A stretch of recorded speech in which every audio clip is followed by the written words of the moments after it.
Lembra dos estudantes acampando dentro das escolas por conta da reforma realizada pelo presidente Michel Temer? Lembra dos estudantes revoltados na gestão Bolsonaro porque o Bolsonaro iria acabar com a educação? Pois é, os estudantes se juntaram com o Lula, deram uma sarrada, fizeram o L. Tem até vídeo, dá uma olhada. Que está a juventude do PT,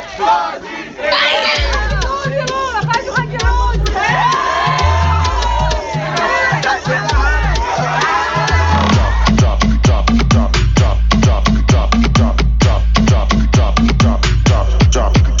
E aí, o que aconteceu? 13 milhões a menos no orçamento da Universidade Federal da Bahia, um corte de 13 milhões de reais. Esse tipo de notícia aqui, ó, o FBA enfrenta corte milionário e pode ficar sem água, luz no governo Lula. E os militontos ficaram revoltados. Dá uma olhadinha aqui até. Abrindo aspas para eles. Vamos parar Brasília por mais orçamento, falta de verba, coisas básicas como pagamento de auxílios, até papel higiênico nos banheiros. Olha lá, estão experimentando o que é o socialismo venezuelano. Estão na universidade sem papel higiênico. Tudo isso graças ao Lula. Mas eles fizeram o L. Não foi incrível? Mostra o vídeo dos estudantes chateados aí. Vamos para Brasília por mais orçamento. As universidades federais pedem socorro. Falta verba para coisas básicas, como a manutenção dos prédios, o pagamento dos auxílios e até papel higiênico nos banheiros. E eu fico pensando, né, cadê o Boulos? Porque na gestão Bolsonaro, o Boulos meteu esse tweet aqui, ó. Primeiro corte era em universidades que faziam balbúrdia, atingiu todas. Que a prioridade seria educação básica, cortaram em todos os níveis. Agora não há corte, mas contingenciamento. Esse governo morre de medo da verdade de quem pensa e luta, tsunami de educação. Disse o invasor de terra. Só que o governo Bolsonaro enfrentou uma pandemia. As universidades estavam fechadas. Era natural que não houvesse tanto investimento. Não tinha aula. E a prioridade era investir em saúde. Agora o Lula não enfrenta nada, não enfrenta nenhuma pandemia. A única coisa que ele enfrenta são as travas da incompetência dos próprios ministros, como Fernando Haddad. E aí quem paga a conta? Os estudantes. E um pequeno detalhe, o Lula cortou 194 milhões de livros didáticos. Afinal de contas, para o petismo, o livro não é importante. Fez um contingenciamento de 201 milhões de reais na educação básica. Afinal de contas, crianças eles preferem matar no ventre da mãe do que ensinar. E agora cortou 310 milhões de reais para universidades. Afinal de contas, gente burra acaba sendo oficina do PT. E vocês percebem que quem ganha acima de 5 salários mínimos já tem dificuldade de morar, de votar na gente? É porque essa pessoa ficou ruim? Não. É porque possivelmente essa pessoa elevou 1 milímetro o padrão de vida dela, de aprendizado dela, e nós não aprendemos a conversar com ela. O motivo disso tudo é muito claro. Gente burra é eleitorpetista. Se o cara estuda, naturalmente não vota no PT. E falando em absurdo, falando em esquerda, a França colocou o direito ao aborto na Constituição. Como se assassinar uma criança fosse o direito de alguém, né? E o direito da vida? E o direito do bebê? E o Estatuto do Nascituro? Aí, olha só, Folha de São Paulo, Folha de São Paulo, olha lá. França se torna o primeiro país do mundo a proteger aborto na Constituição. Como proteger assassinato? Você está protegendo quem? Você está matando uma pessoa. Proteger aborto. Como proteger o aborto? O que se protege ali?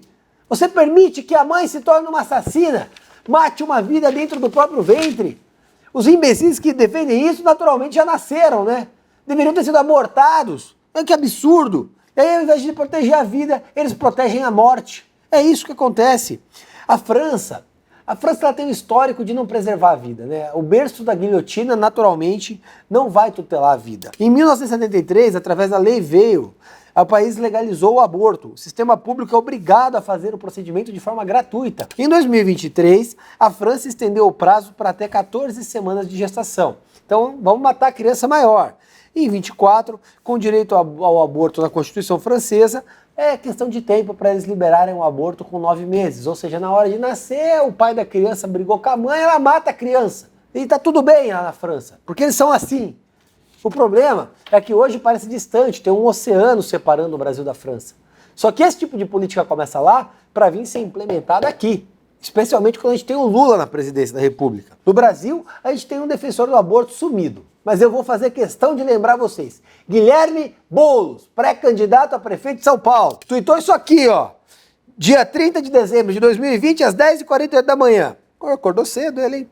Ontem, o Senado da Argentina aprovou a lei do aborto legal, gratuito e seguro. São milhares de mulheres mortas na América Latina todos os anos em decorrência de abortos clandestinos e precários. É uma questão de saúde pública. Parabéns às mulheres argentinas pela conquista. Essa é a opinião do Boulos. Ele entende que o aborto é uma conquista das mulheres. Ele entende que é o ápice da feminilidade uma mulher matar um filho no próprio ventre. Esse é o Guilherme Boulos. Esse é o sujeito que quer ser prefeito de São Paulo. Um cara que apoia assassinato de bebê no ventre da mãe.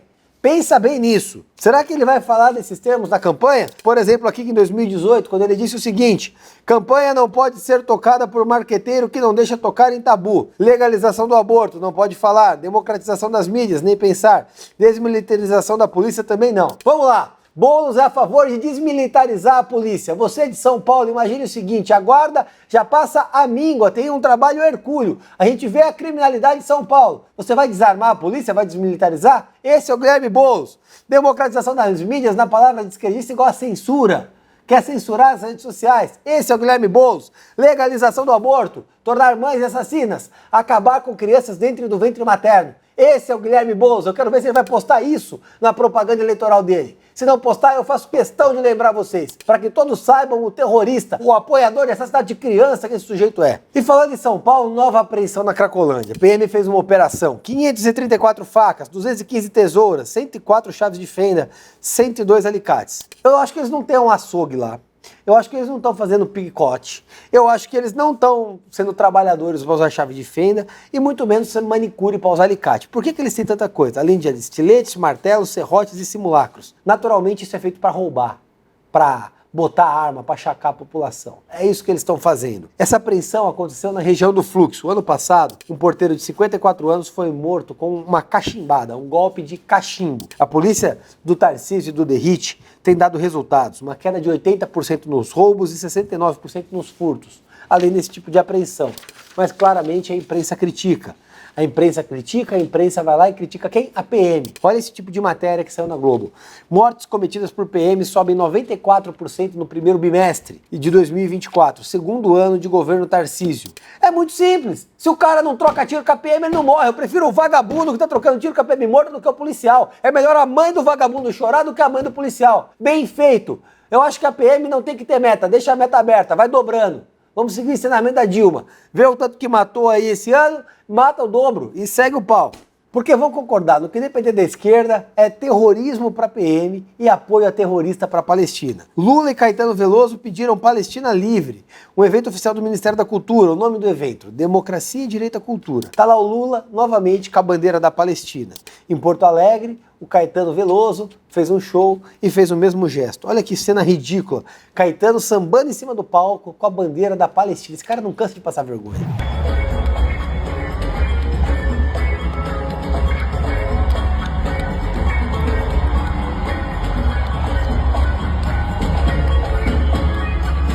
E vale lembrar, outro meliante que não perde a oportunidade de atacar Israel e defender terroristas é o Guilherme Boulos. Inclusive, processei o sujeito por propaganda eleitoral irregular. O que acontece? O Boulos fez este meme aqui do lado, onde ele aparece com incríveis 34% de intenção de votos. E aí ele tem uma barra gigante, a barra bate lá no céu. E aí o Ricardo Nunes aparece com 29%, empatado tecnicamente com o Guilherme Boulos. Só que aí o que ele faz, a barrinha do Ricardo é isso aqui, a dele é isso aqui. Isso dá a impressão de que o Boulos está com uma vantagem muito maior do que o Ricardo. Fere a lei eleitoral, fiz a representação. Inclusive, aí o Boulos cita apenas o Salles, o Pontes e o Kelmon. Não cita a Tabata Amaral, não cita o Kim, não cita a Marina Helena. Naturalmente, ele manipula a indicação da pesquisa. Ele tem que mostrar todos os candidatos. E tem que ter uma equivalência entre as barras. Fiz a representação, porque diz aqui, ó, resolução do 23.600, artigo 14.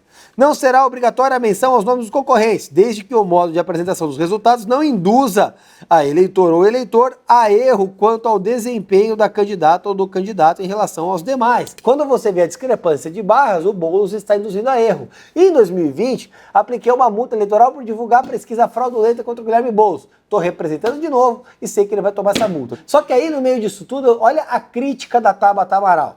Dá uma olhada como ela critica o Guilherme Boulos. Mas não importa o quanto eu me esforce, eu consigo entender de onde o Boulos tirou esse gráfico que ele postou. Esse cenário não existe, ele simplesmente retirou o meu nome e colocou uma realidade que sequer faz sentido. Agora eu pergunto pra vocês, o que é isso? É estatística criativa? É erro? Alguém não tinha noção do que estava fazendo? Ou é safadeza mesmo? Então vocês viram no vídeo, a Tabata ficou brava. Que o João Campos falou, vai lá, seja macho. Ela desceu o pau no Guilherme Boulos. Só que o que ela fez? Representou eleitoralmente? Não. Tomou alguma medida na justiça? Não. Simplesmente fez um videozinho. Isso é a Tabata Amaral, a rainha das notinhas. E antes de encerrar, quero chamar a atenção de vocês para um assunto bastante delicado, tá? Muita atenção. Ontem teve colégio de líderes na Câmara e ficou acordado o avanço da CPI que investiga os abusos sexuais praticados nos âmbitos das ONGs em São Paulo. Eu estou falando do senhor Júlio Lancelotti. Recebi aqui denúncias severas e contundentes de abuso sexual e aliciamento dentro das ONGs. Essa denúncia foi levada ao Colégio de Líderes, foi apresentada por escrito aos vereadores. Todos ficaram estarrecidos com o teor das declarações, além, é claro, dos vídeos que todos já viram. E então, fico muito feliz, muito grato de trazer a vocês a informação que a CPI deve andar aqui na Câmara de São Paulo. Vai acompanhando aqui no canal que eu vou trazer as novidades para vocês. Tamo junto, um abraço e vamos processar tudo.